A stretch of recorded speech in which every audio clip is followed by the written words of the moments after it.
Kothagudem corporation Palvancha municipality పరిధిలో నెలకొన్న ప్రజా సమస్యలను వెంటనే పరిష్కరించాలని డిమాండ్ చేస్తూ బీఆర్ఎస్ పార్టీ ఆధ్వర్యంలో భారీ ప్రదర్శన మహాధర్నా నిర్వహించారు. వనమ రాఘవేంద్రరావు, కిలార నాగేశ్వరరావు, కనగాల బాలకృష్ణ నాయకత్వంలో పార్టీ నాయకులు, కార్యకర్తలు పెద్ద ఎత్తున పాల్గొన్నారు. స్థానిక ప్రజలు కూడా స్వచ్ఛందంగా తరలివచ్చి ఆందోళనకు మద్దతు తెలిపారు.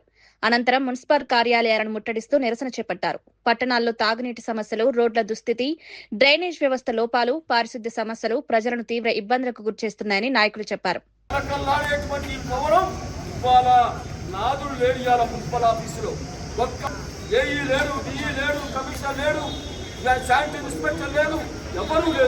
ఇక్కడ వస్తే ఏంటంటే చాలా బాధ అనిపిస్తా ఉంది. కళ్ళకి నీళ్ళు వస్తున్నాయి. ఏంటి దుస్థితి, ఏంటి పరిస్థితి, పాల్వంచగా పట్టినటువంటి శని ఏంటి అని చెప్పేసి బాధ ఉందని మనం చేస్తా ఉన్నా. ఒకప్పుడు అందరూ కూడా వందలాది మంది మున్సిపల్ ఆఫీసులో ఉండేవాళ్ళు.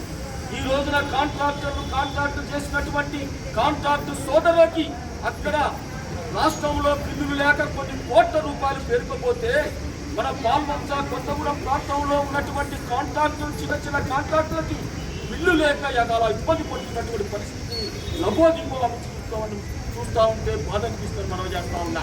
అందుకని దయచేసి మీరు వెంటనే మేలుకోండి. ఈ ప్రభుత్వం కళ్ళు తెరవండి. ఈ అధికారుల నిర్లక్ష్యం వీడండి. ప్రజా సమస్యలు పరిష్కరించండి. ప్రజా సమస్యలను గాలికి వదిలేస్తే దానికి తిరుగుబాటు తప్పదని మనం హెచ్చరిస్తా ఉన్నాం. ఎందుకంటే కేసీఆర్ ప్రభుత్వంలో కేటీఆర్ గారు ఆ రోజున మున్సిపల్ మంత్రి ఉన్నప్పుడు కొన్ని వేల కోట్ల రూపాయలు మున్సిపాలిటీ పట్టణాలకు ఇచ్చడం జరిగింది. కేసీఆర్ అధికారంలో ఉన్నప్పుడు ఈ రాష్ట్రం కేసీఆర్ గారు అధికారంలో ఉన్నప్పుడు ఈ తెలంగాణ రాష్ట్రం సస్యశ్యామలంగా ఉండాలా. ఆ రోజున ప్రభుత్వం మరి మారిన తర్వాత కాంగ్రెస్ పార్టీ శుద్ధ వాగ్దానాలు చేసి అమలు కాని హామీలు పెట్టి అధికారంలోకి వచ్చినటువంటి రేవంత్ రెడ్డి మాటలు తప్ప చేతలు తిప్ప అని మనం చేస్తా ఉన్నాం. గొప్ప గొప్ప మాటలు మాట్లాడుతూ ఉన్నాడు. ఒక్కొక్కరిని ఉరికించుకొడతాం, అయ్యించుకొడతాం అంటున్నాడు. ప్రజా సమస్యలు మాత్రం పరిష్కరించే పరిస్థితి లేదు. అంతా కూడా డైవర్షన్ పాలిటిక్స్, అంతా కూడా ప్రజల యొక్క దృష్టిని మరల్చడానికి గ్లోబుల్ ప్రచారాలు చేసేసి కార్యక్రమాలు చేస్తున్నారు. ఇప్పటికే 2.5 సంవత్సరాలైంది ప్రభుత్వం అధికారంలోకి వచ్చి. ఇంకా 2 సంవత్సరాల నుండి అధికారంలో ఉన్నటువంటి ప్రభుత్వానికి రోజులు రాబోయే రోజులు కేసీఆర్ ముఖ్యమంత్రి కావడం సత్యమని మనం చేస్తాం.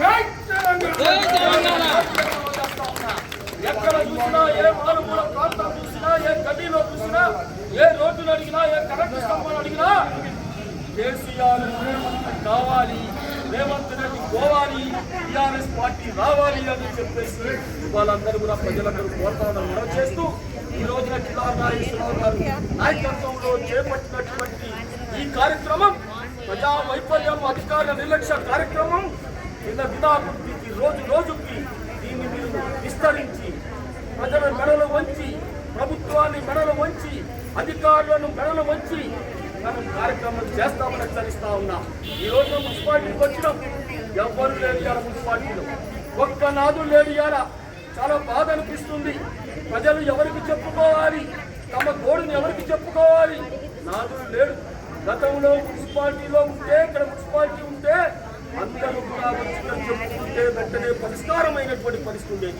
ఇవాళ చెప్పుకుందామంటే అధిక మున్సిపాలిటీలో నాదులు లేడు, ఒక్క అధికారులు లేడు. ఏం చేయాలి? చాలా బాధగా కళ్ళమని నీళ్ళు వస్తున్నాయని మనం చేస్తూ ఇదే ఇట్లా వ్యవహరిస్తే రాబోయే రోజుల్లో మేము వెంటనే పెద్ద ఎత్తున ఆందోళన చేసి ఈ ప్రభుత్వాన్ని గద్దెదించేసి అధికారుల మెడలు వచ్చేసి కార్యక్రమాలు ఉధృతం చేస్తామని మేము హెచ్చరిస్తా ఉన్నాం. జై తెలంగాణ, జై కేసీఆర్, జై కేసీఆర్, జై కేసీఆర్.